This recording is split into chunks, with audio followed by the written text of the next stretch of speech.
Josh Hasten here. Israel Uncensored on the Land of Israel Network at thelandofisrael.com. It is June the 15th, 2020, the 23rd of Sivan, 5780, and we're getting ready to start today's show. We're going on Facebook Live as well. Of course, hope you are safe, hope you're doing well in your part of the world, whether it's the whole corona situation, whether it is the violence or looting or riots or what have you in the U.S., or anything going on here locally in Israel. Hope you are doing okay.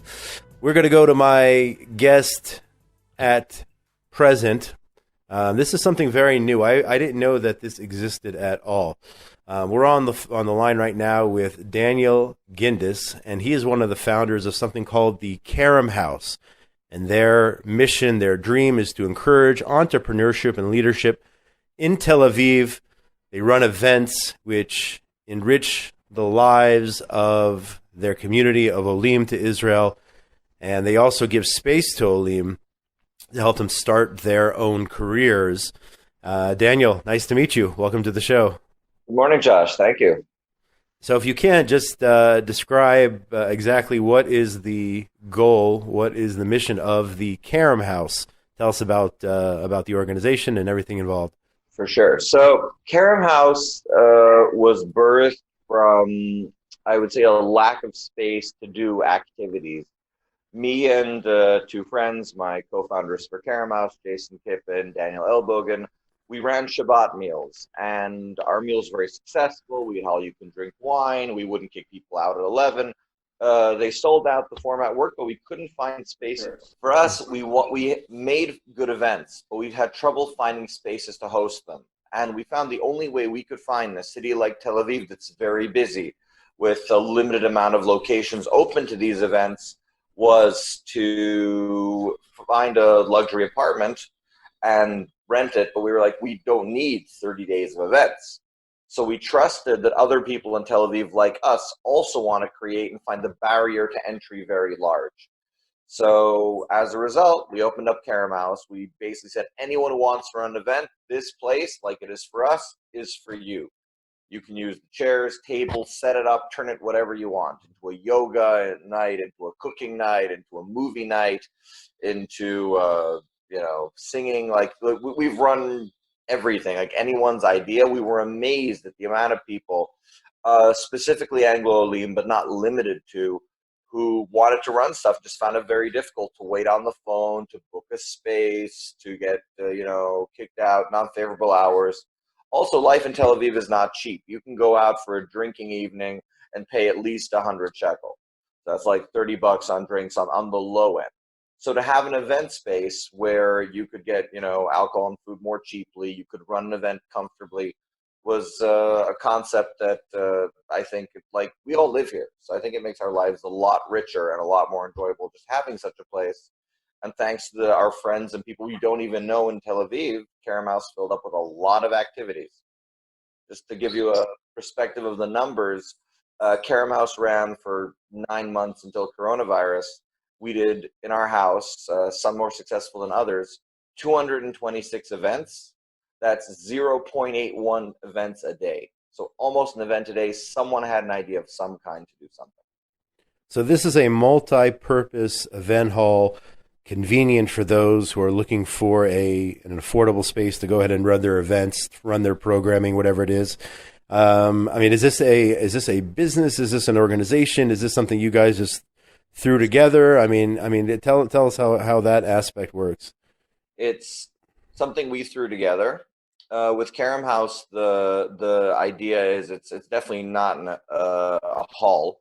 It's a very, very large living room, which if anyone wants to do an event which brings communal value for free, if they want to do it for free, we give the space for free.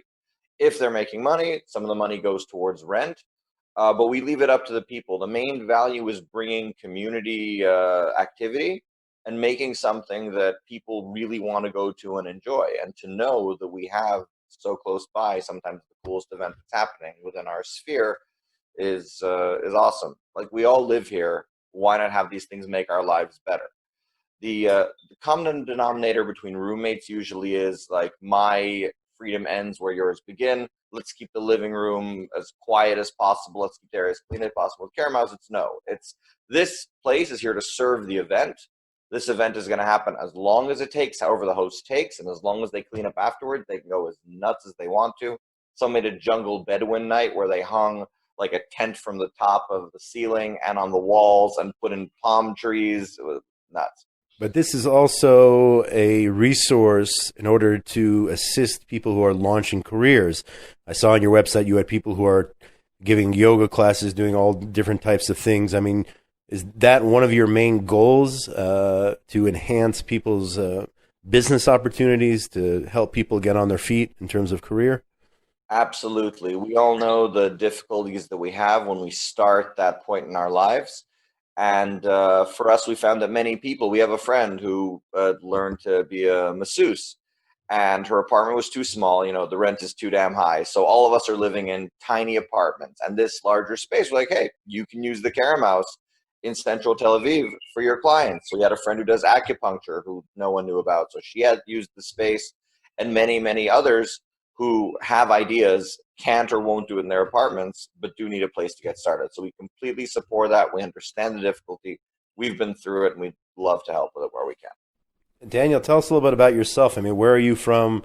I'm assuming you made Aliyah from somewhere, and is this? No, I haven't. Watching a lot of TV, American. Right, you're doing great. Yeah, is this? Thank you. I appreciate. I try so hard. Is the Kerem House? Is this a? I mean, is this a full-time business for you, or is this something you're doing on the side? I mean, what else do you do? We also have day jobs. For myself, I want to run a website, wiseme with 2es.com. We teach debate, Model UN, negotiation, a lot of other, I'd say, of these like life-changing skills. All of us have day jobs. It's Kerem House it has become my favorite thing, and it's really changed my life. Like the wackiness you get when you see the different types of events that come up. But we all still need to pay the bills. Kerem House for the first few months was definitely the opposite of operation that covered itself. Our goal is for it to at least cover itself in operations. We know these things take time because people don't know what to do with the Kerem House. We didn't know ourselves in the beginning. There's no manual on how to make a community space that is supposed to cover its own cost, which works to be every single type of event that the host wants it to be. So you can imagine the wackiness that has ensued with some of those requests. And where are you from originally? So I'm originally from, I was actually born in Upper West Side Manhattan. So many people move there. My parents, decided to live there beforehand. So that was cool. Growing up in New York was crazy. It's definitely every other city is more quiet after that. After that, eventually, my family moved to Israel. I lived in Jerusalem, a bunch of cities in the Americas before I came to Tel Aviv a few years ago. And I actually also myself, I have a background. There are a few other events and things that I worked on before Kerem House. With the experience I found invaluable.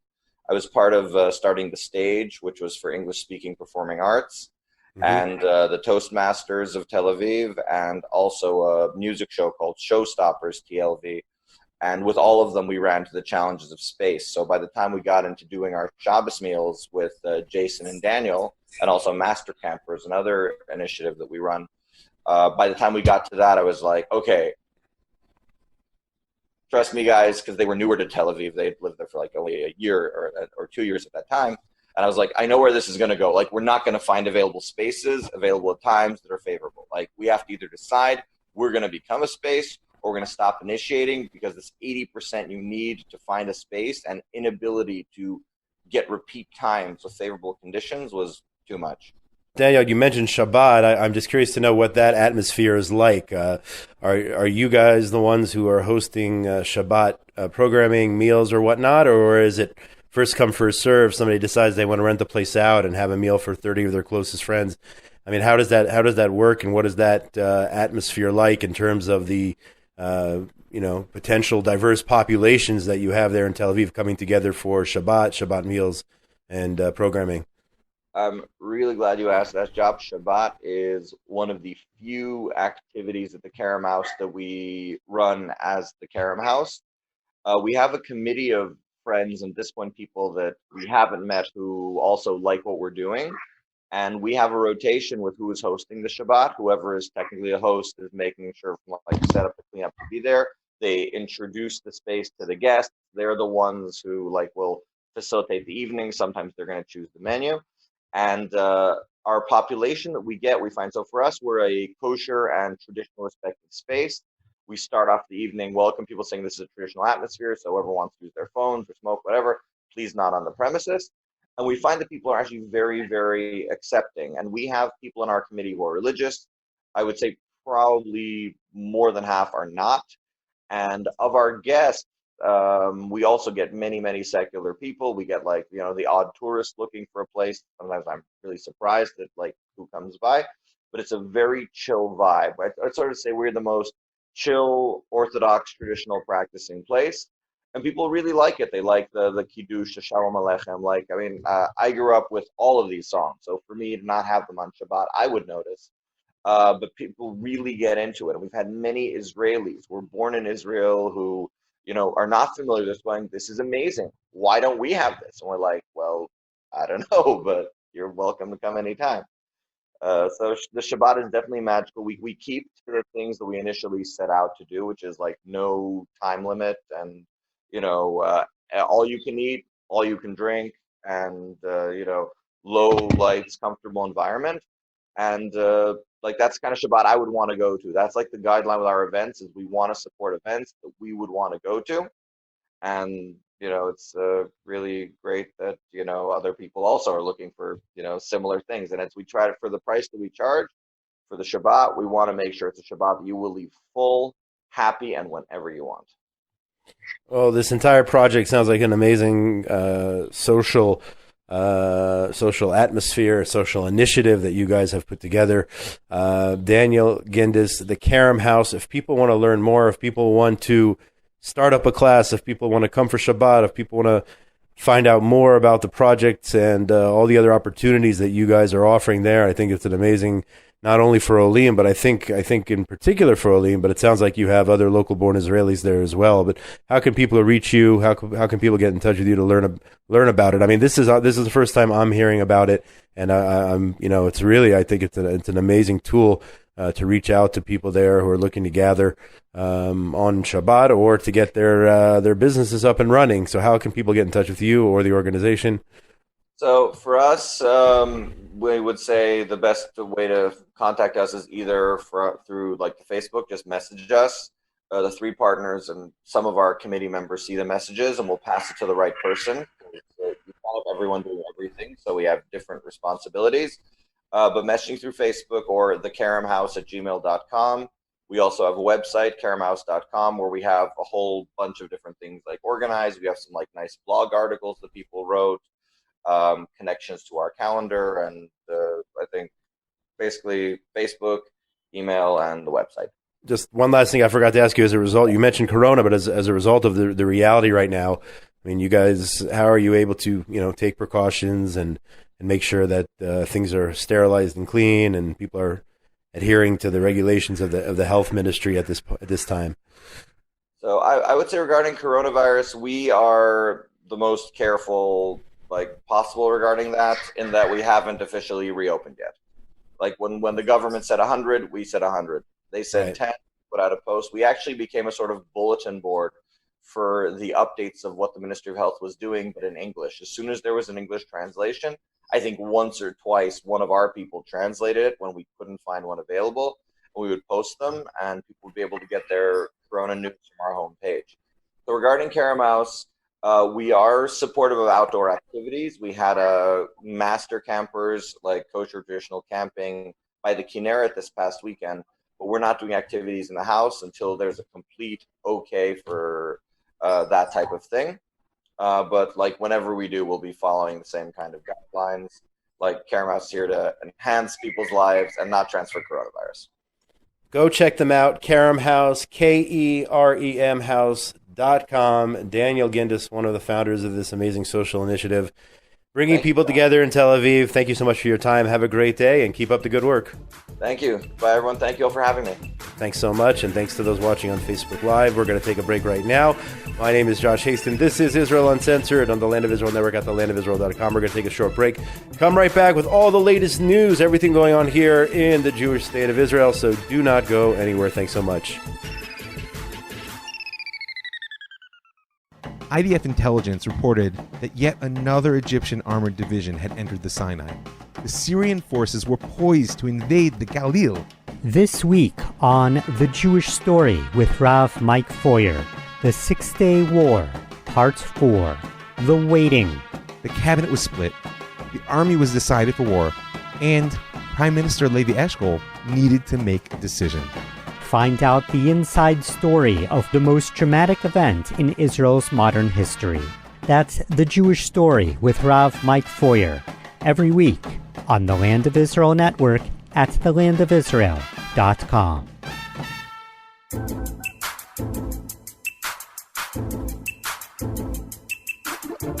Josh Hasten here, Israel Uncensored, on the Land of Israel Network at thelandofisrael.com. It is Monday, June the 15th, 2020, the 23rd of Sivan, 5780, coming to you this morning from a beautiful day in Jerusalem, the eternal capital of the Jewish people.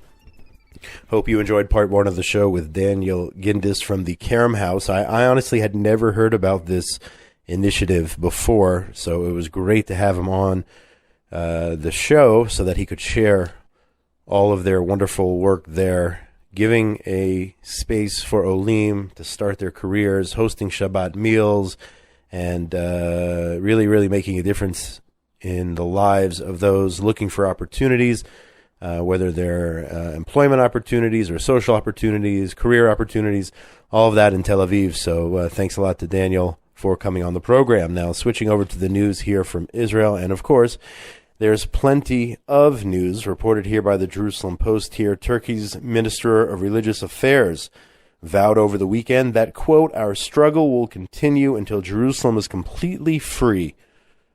But I thought this was about the settlements, right? I thought this was about Judea and Samaria and the eastern side of the city. No, this individual from Turkey admitting that the struggle will continue until Jerusalem is free, meaning of Jews. That is the goal of the religious authorities there in Turkey and other countries as well. The man's name is the Religious Affairs Minister Ali Erbas. He's also a professor. And on his Twitter account, reported by the J Post, is a picture of Jerusalem and of Mecca, which shows how Turkey's government is trying to adopt the so-called Palestinian cause and make Jerusalem an Islamic cause to rally the Middle East against Israel. So our great friends in Turkey, once again, showing their true colors, showing what they're all about. A lot of news about the relations between Israel and the United Arab Emirates.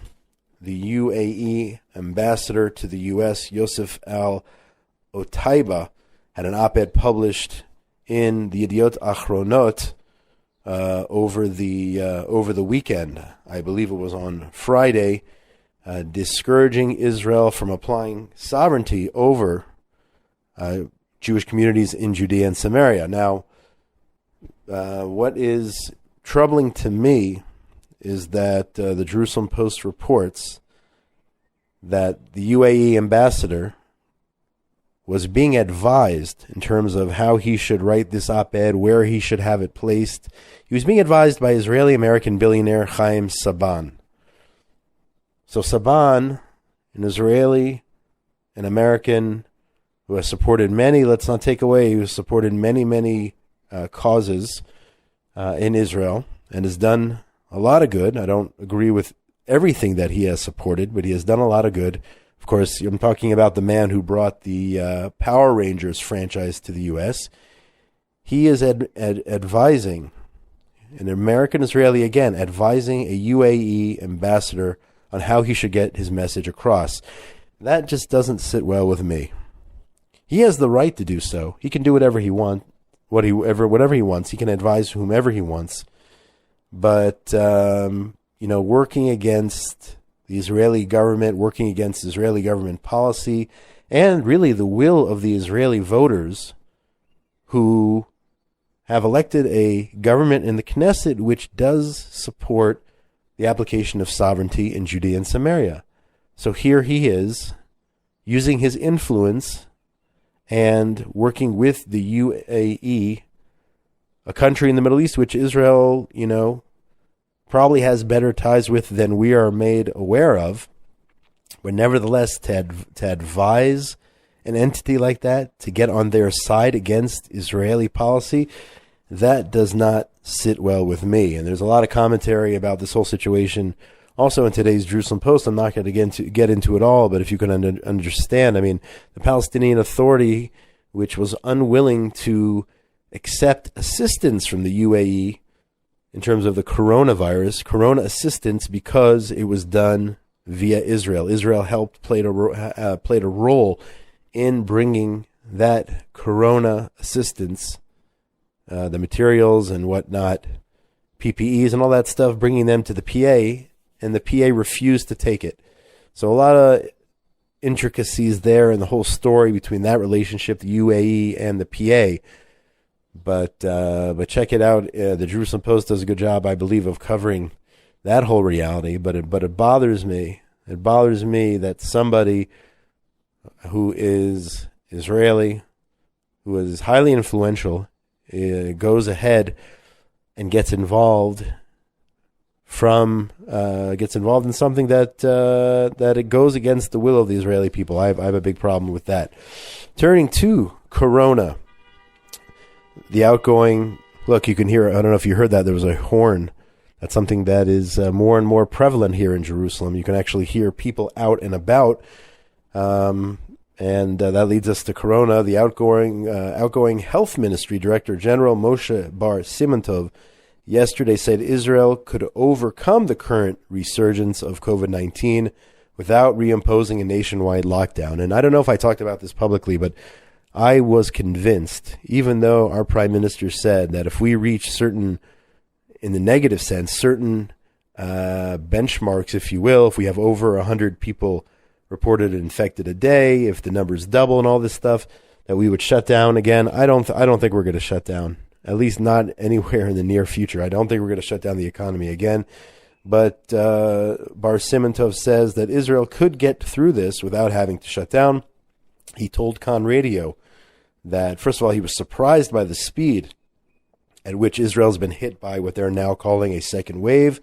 But he said authorities could still curb the spread, again, without shutting down the economy. He said, quote, "We can be relatively optimistic and flatten the curve without a lockdown. We need to keep the guidelines, especially regarding masks." Is that happening right now? Are Israelis wearing masks? I know I was walking around Jerusalem yesterday, and there were police out there enforcing wearing masks and getting ready to give tickets to people who were not wearing masks. And that's just one tiny section of the country. I don't know. It's very, I'll be honest, it's very difficult. Once they started opening things up and they made it look like everything was great, and at the same time, they just allowed this week weddings and wedding halls to host 250 people. As all that is going on, how are you going to get people psychologically to adhere to all the rules? I'm saying we definitely should, okay? People should adhere to all the rules. I know I'm very strict about the mask and the whole deal and the 2 meters, keeping social distance and all that. But we're getting, in my opinion, mixed messages when you're opening wedding halls, and at the same time you're telling people that things are bad and things, we need to slow down on in different areas. We're not going to have train service. All these mixed messages, and the only thing I can really do is rely on number one, my own personal judgment in situations, and I have to rely on my government. I have to rely on my leadership to do the right thing when it comes to either keeping businesses open or shutting them down, or keeping wedding halls open or shutting them down. But it is a very tricky situation out there. Let's hope for a vaccine very, very soon. Let's hope the second wave comes and goes very, very quickly. And all I can say is, if you're out there anywhere here in Israel or all over the world, stick to the rules. Stick to those rules, whatever you have in place. Arab terrorism continues on a daily basis throughout Judea and Samaria, here reported by the Jewish press. You had arson attacks. We're talking about agricultural terrorism over the last several days. Fires being lit in Kiryat Arba and Gush Etzion in the Binyamin region. Different fires being lit. Stones being thrown. Rocks being thrown. Cement cinder blocks being thrown at cars and at buses. Too many to report here, unfortunately. I can go attack by attack. And a lot of these, what's ironic is most of these do not get reported other than places like the Jewish press or Arutz Sheva or whatnot. But these are ignored and have been ever since I've been broadcasting, which is now, 12 years or so that I've been broadcasting, doing a show from Israel in one format or another. But these things do not make front page headlines. That is certainly the case here. But thank you to the Jewish press and others for reporting the reality. Here, Thursday night, a commuter was attacked with a cinder block while in a traffic jam near the village of El Arub, which is just south of the Gush Etzion Junction. This is happening each and every day. And that is anti-Semitism, okay? Just because it happens in Israel doesn't mean it's not anti-Semitism. I'm going to talk about several attacks here, one in London over the weekend. But because it happens here, a lot of people don't react because they say, well, that was in Israel. Doesn't count. It is still anti-Semitism. It is still Jew hatred. It's attempted murder, okay? When people throw rocks and cinder blocks at Jews traveling on the roads, at motorists, that is anti-Semitism. It should be identified as such, but that gets swept under the rug. That being said, a Hasidic man reported here by the J-Post was stabbed in London in what they are calling a suspected hate crime. A Hasidic Jewish man on Friday stabbed in a place in London, a place called Stoke Newington. He suffered head wounds. You can see the video online of people tackling the stabber there. And, the Hasidic man in, of course, traditional Jewish garb, no doubt in my mind that this was a hate crime, an anti-Semitic hate crime against a Jewish man. And I'm sure the authorities will find that to be true. The UK police has charged the attacker with attempted murder and also charged with having a weapon. And I'm sure we'll find out in the days ahead. I'm sure that they will finally label it, instead of saying suspected hate crime, they'll label it a hate crime and anti-Semitic attack. At the same time, tens of thousands of protesters, this reported by I-24, took to the streets on Saturday in a major rally in support or in a show of solidarity following the death of American George Floyd, who was killed in the hand while handcuffed by Minneapolis police last month. However, here we have again this intersectionality. We talked about this for a whole show, I think 2 weeks ago. During this Paris demonstration, you had people holding signs that read Israel Laboratory of Police Violence, and you had demonstrators chanting dirty Jews. Okay, so somehow, for some reason, a man is wrongfully killed, murdered, if you will, in Minneapolis, and people are chanting at a rally 5,000 miles away, dirty Jews. And there you have it. And that's the story of our history, unfortunately, from ancient Egypt till today, whether it's the Black Plague, whether it's blood libels, whatever is going on in the world, doesn't matter where you are, if you believe you are in the safety of Paris or you're in the safety of New York or whatnot, somehow, and I've seen a lot of crazy videos of people going on these anti-Semitic tirades, blaming the Jews. Of course, we talked about the graffiti on synagogues in California and all that stuff. Somehow, whether it's Corona, whether it's what happened in Minneapolis, somehow a lot of people find that they can tie in what's going on in Israel, or they can just simply outright blame the Jews as a result of their woes or as a result of something bad that happens in the world. Nothing changes, folks. This has been going on for thousands of years. Nothing changes. Protect yourselves, protect your families, be ready for what might come. whether it's in Israel, America, Britain, London, France, wherever it is, because it always ends up being the Jew being blamed. And that isn't a subjective commentary. All you have to do is learn some history to see that is always the case, time and time again. Now let's finish on some positive news here. I mean, I don't know how much Israel is going to get credit for this, even though stories like this happen on a regular basis. Okay, Israel traveling halfway across the world to build a field hospital after an act of God, an earthquake, a tsunami, whatever it is, assisting countries all over the world, friend or foe. Israel always there, and oftentimes being the first one on the scene. But here's another story.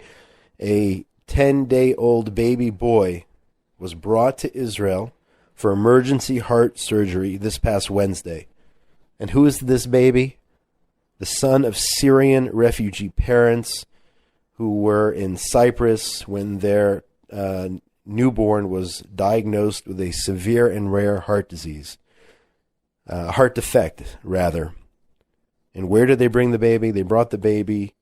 Doctors brought him from Cyprus to Israel in order to be operated on at the Sheba Medical Center in Tel Shomer, which is near Tel Aviv. Okay?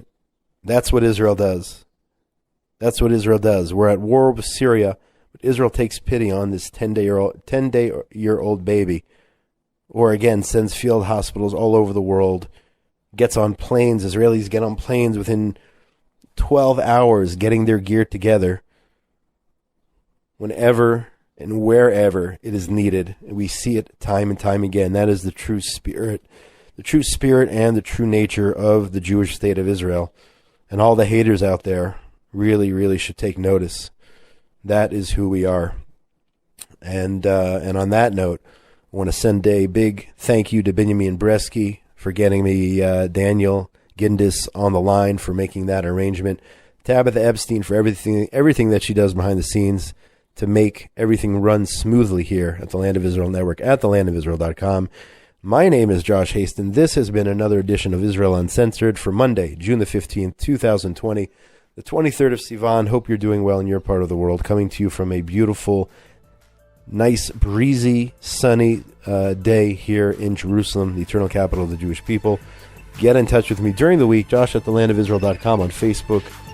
It's Joshua Hasten or Josh Hasten Israel Advocacy and Journalism on Twitter at Josh Hasten and on Instagram as well. Most importantly, wherever you are in the wonderful, wonderful world of ours, it's a mouthful to say, be safe. Be safe out there. Shalom, shalom from beautiful Jerusalem.